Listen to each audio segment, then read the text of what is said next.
Mr. Taheri, welcome to this end of the year review with us. On the 21st of December, we'll have the winter solstice, Shab Yalda, the birth of the sun king, Mitra.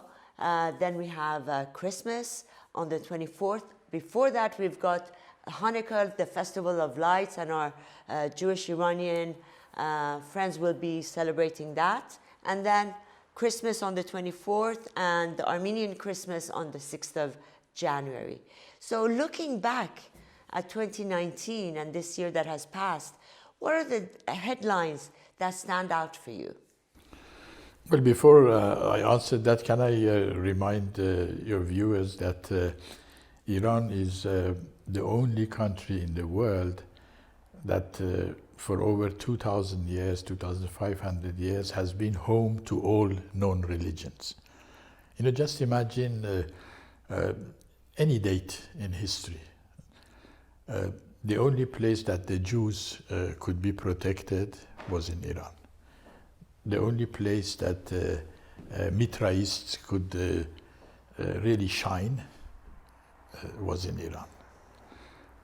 The only place after the schism in the Christian world that Christians could live and shine was in Iran. Don't forget that the oldest known Christian church in the world is in Iran, St. Tatavus in Armenian and Tadeus. And when the Aryan, A-R-I-A-N schism started,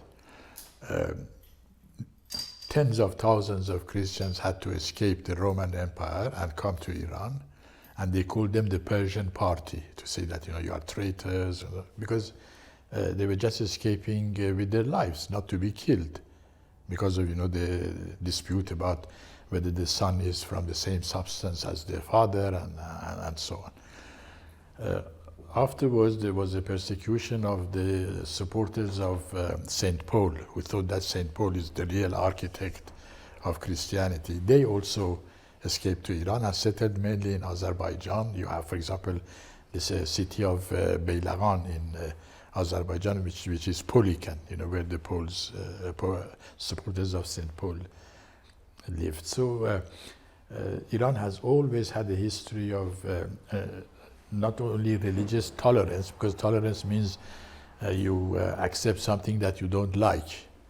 Iran always had a welcoming attitude. So this is why, we are the only country, as you put it very beautifully, can say happy Christmas, happy Yalda, happy Hanukkah, happy life, happy belief, happy humanity, to virtually all humans. And let me add to that the fact that even Buddhism reached China via Iran. Because if you look at geography, Buddhism was born in India, but between India and China, there are the Himalayas. Even today, you cannot communicate between the two land masses. They had to come west to the Iranian plateau, and from there go to China. As you can see the history of that in the Museum of Xi'an in China, which shows, how. So, well, happy to all these Iranians by adoption. They are, even if they are not Iranians, they have some connection with Iran and Iranianness. So what are the headlines of the past year that stick out? Well, the headlines, as far as our region is concerned, of course, has been the tragedy in Syria, which continues. I had hoped that we would have a different kind of headline about that. We have had the uprisings in Iran, the massacre, recent massacre especially, of people, which is really unbelievable that you have a government in the 21st century that is killing its own people, unarmed people, in the streets of its own cities. Then we have the uprising in Iraq, which is hopefully about to succeed in putting Iraq on a different trajectory. We have the general election in Britain, which has helped the British, come out of the cul-de-sac or the impasse that they had created for themselves with Brexit, and hopefully find a new way. We have the continued civil war, political civil war in the United States between Trump and his opponents, which is now leading to impeachment. On the economic side, the prediction that we are going to be heading for a recession have not materialized, fortunately. The economy is not performing as well as many had hoped, but it is not as bad either. So all in all, it's a mixed picture. It's as the Italians say, chiaroscura. There is shade and light, which is really the destiny of humanity, because we can never have only light and we can never have only shade. Yes, without light, there won't be any shade, and vice versa. One of the themes that we see across, the world affairs is this increasing voices of the people on the streets. And I think it seems that one thing that sets different countries apart is how governments react to these voices. I mean, you brought up Iran, and versus Iraq and Lebanon or Syria. What does that tell us? Well, the one feature of contemporary world is the reduction or the diminution of the influence and the power of institutions.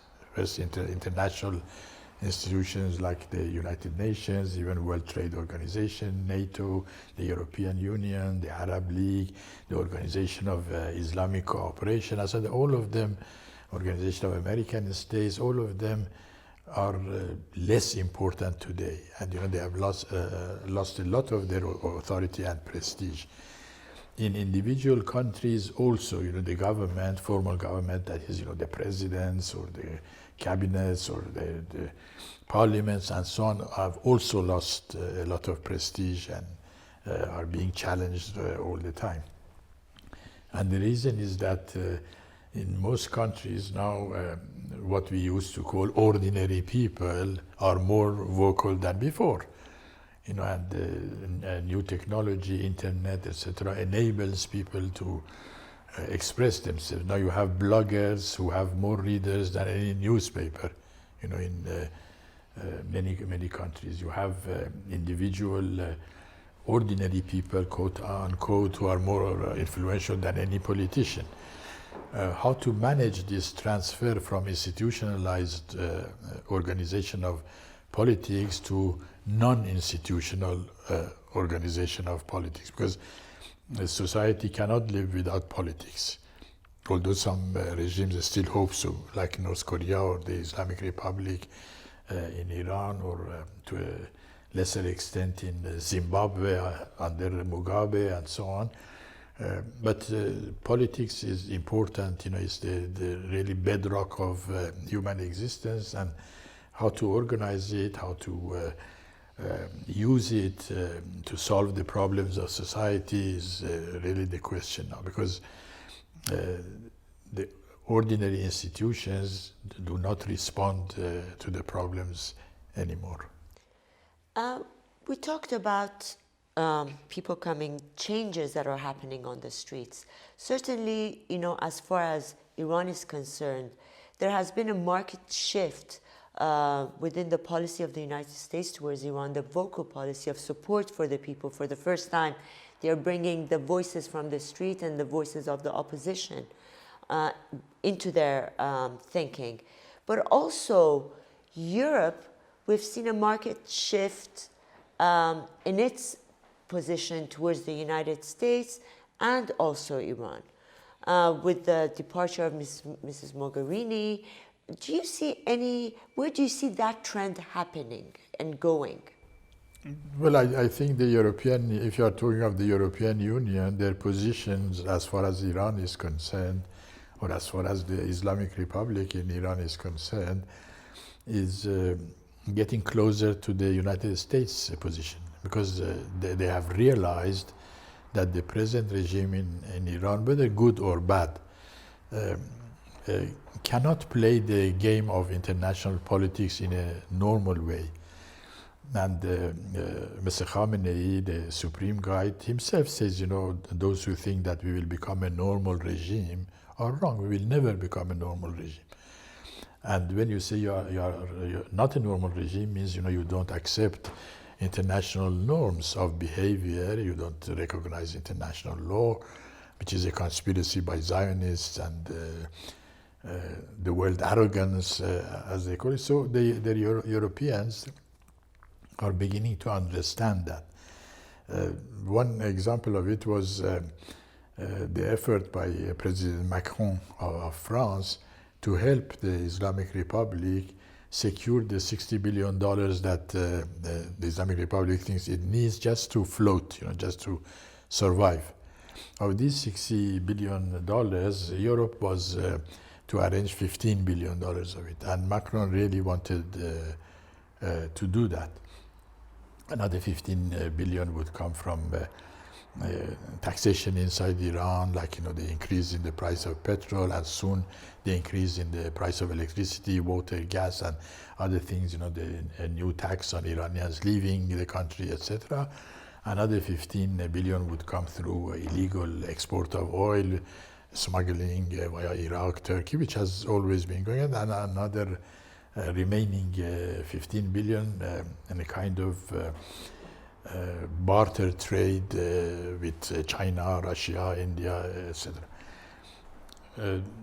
I can tell you, from intimate information, that the French really wanted to trigger that, and if they had triggered that, the rest of the package would have been secured, and the Islamic Republic would have its 60 billion to cover the salaries of its employees, security forces, and so on, also pay for Hamas, Hezbollah, the usual things they did. And as you know, they have shut down virtually all projects. 4,800 projects have been shut down because there is no money for it.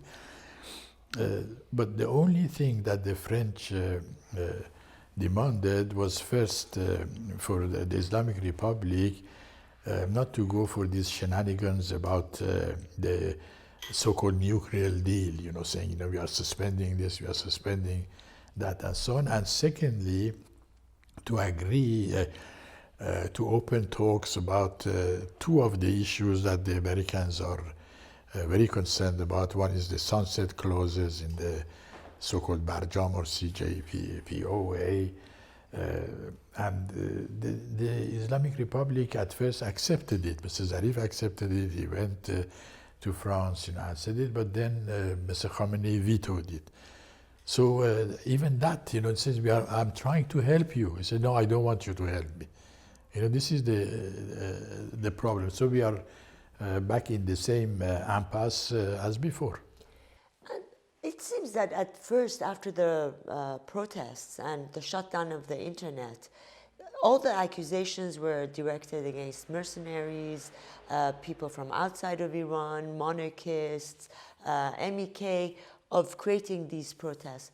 But now it seems that they are taking back their narratives, and as news is coming out, the details are coming out, these were ordinary people that were shot in the head, that had been planned. So how do you see this change how do you interpret this change of their narrative, of going back on the reasonings for everything?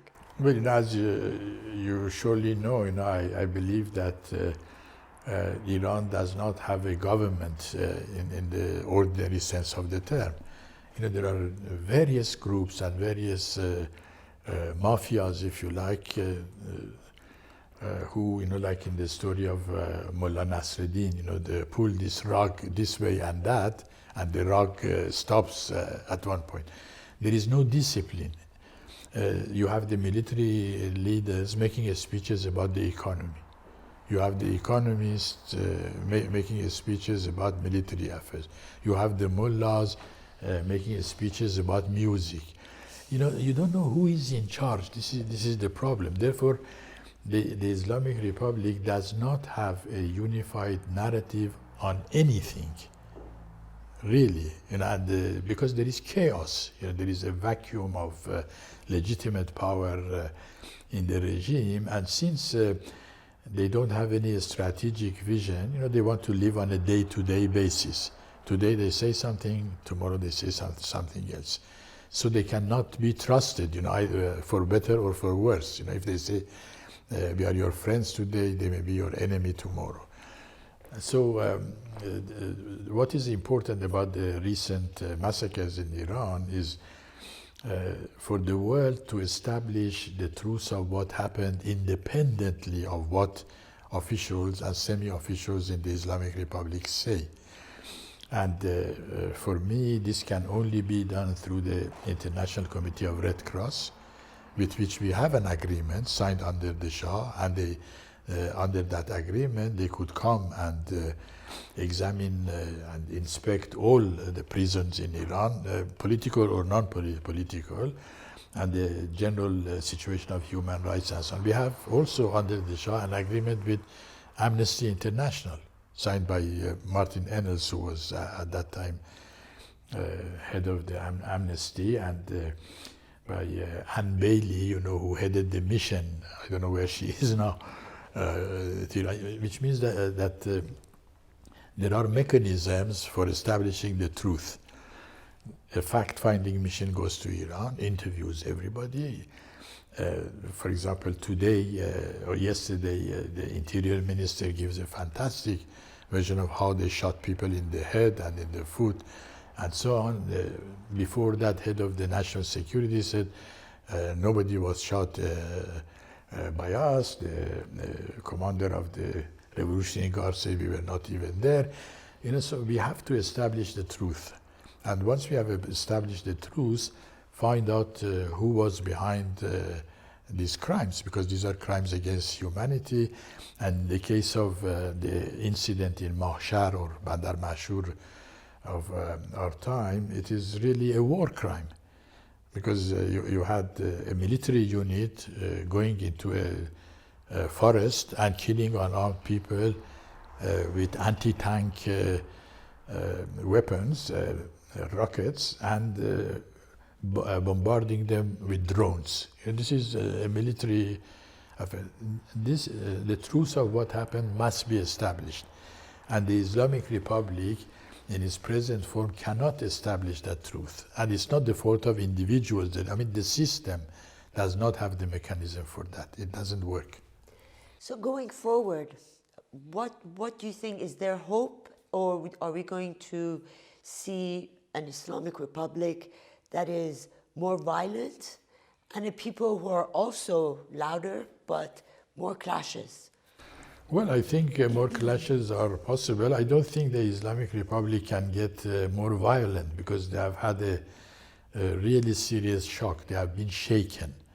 And from what I gathered from Iran, of course, I can't talk on behalf of all Iranians, but the people with whom I'm in contact in 10, 11 towns and cities, people are creating citizen committees, and abroad too, they're creating concerned Iranian citizen groups in the United States, Canada, and this morning they told me even in Scotland.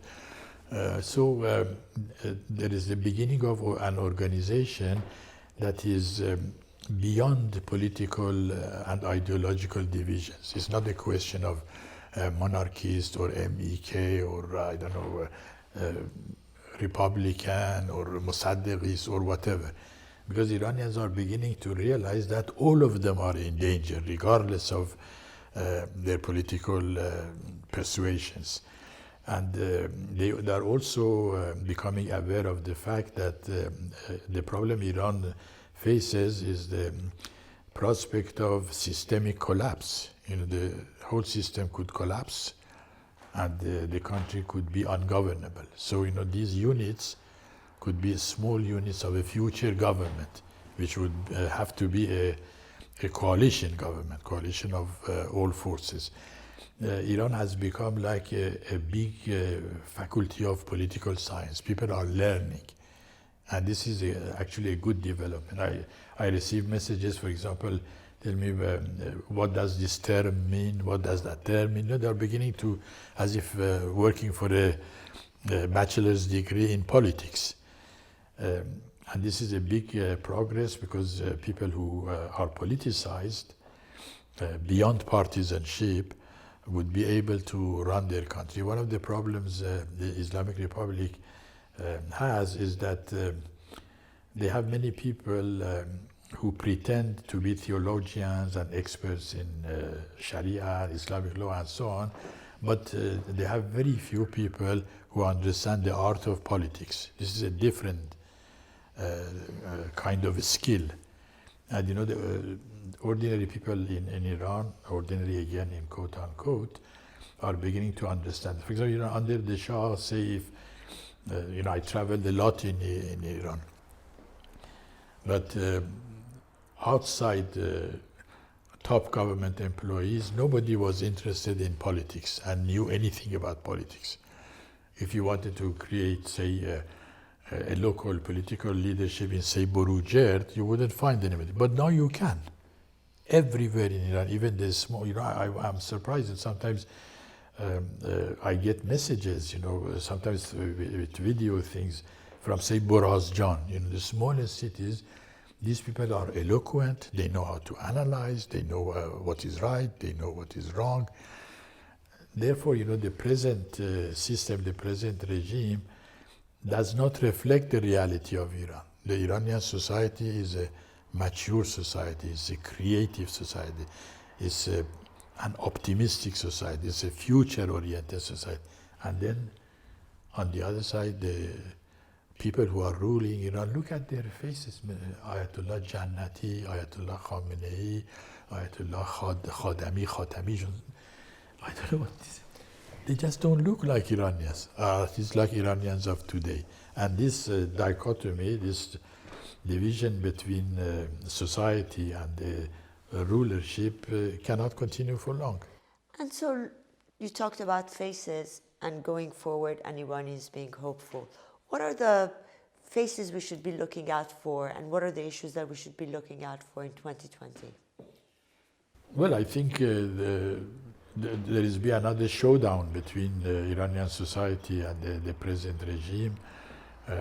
The chances of the present regime coming out of it still exist, but they are diminishing by the day. You know, in history, always you see one force rising, one force falling. And it happens to everybody. You know, how did the Soviet Union, and how did Maoist China, and you know, how did all Eastern Europe, Central Europe become, how did all the military regimes in South America disappear? You know, the beauty of politics is that nothing is irreversible and nothing is permanent. Because human beings are the only animals or the only creatures who are political. You know, they say man is a social animal. I don't believe that, you know, because, you know, I can go and live in a mountain and still be human and, you know, read Ferdowsi and Khayyam and forget about it. I don't need to be social. But human beings cannot live without politics. And it's the only animal who is not dictated to by its instincts alone. You know, we choose to do this or that. Or as Molavi said, the very fact that you say, shall I do this and shall I do that, makes you human. And when you say, shall I do this and shall I do that, you are acting politically. And in history, sometimes doing this is the fashion, is going up, is everybody's, you know, hottest thing of the day. Then, shall I do that comes. And now, I think the tendency, the grand tendency in Iranian politics is to come out of this experience of Islamic Republic, like, you know, happened with the French Revolution, with all, you know, it's not, or the British English Revolution is not, I mean, limited to us. What I'm interested in is how to come out of this with a minimum of damage to Iran, with a minimum of suffering for the Iranian people, and I think it is still possible to do that. So this is the story that you will be looking for in the coming years? Yes, and working on not only, and of course I'm not important. Millions of Iranians are working on that. As I said, they are trying to find mechanisms for a smooth transition. I think it will work. Well, thank you so very much for giving us your time, and I hope that by next year, this time, we'll have even better news to celebrate. I hope so too. Thank you very much. Thank you.